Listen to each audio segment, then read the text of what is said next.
Makeup झाल्यानंतर काहीच वेळात तुमचाही मेकअप हा निघून जातो का? घामामुळे असेल किंवा काळा पडतो किंवा मेल्ट होतो. अशा प्रकारचे प्रॉब्लेम तुम्हालाही होतात का? तर यासाठी तुम्हाला मेकअप झाल्यानंतर फॉलो करायची आहे ती एक सिंपल प्रोसेस ती म्हणजे मेकअप फिक्सर लावणे.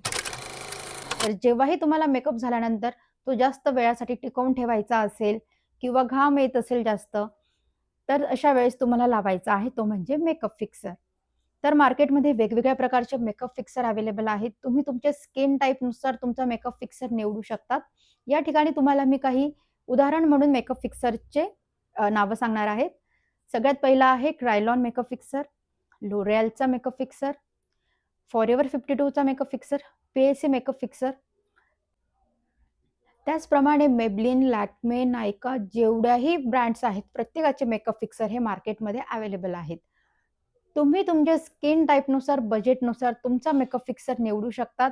पण मेकअप फिक्सर घेताना लक्षात ठेवा, की मेकअप फिक्सर हा चांगल्या प्रतीचा, उत्तम क्वालिटीचाच असायला हवा. तरच तो तुमचा मेकअप हा खूप चांगल्या प्रकारे होल्ड करणार आहे. तर अशाच नवीन व्हिडिओसाठी फॉलो करायला, सबस्क्राईब करायला विसरू नका. धन्यवाद.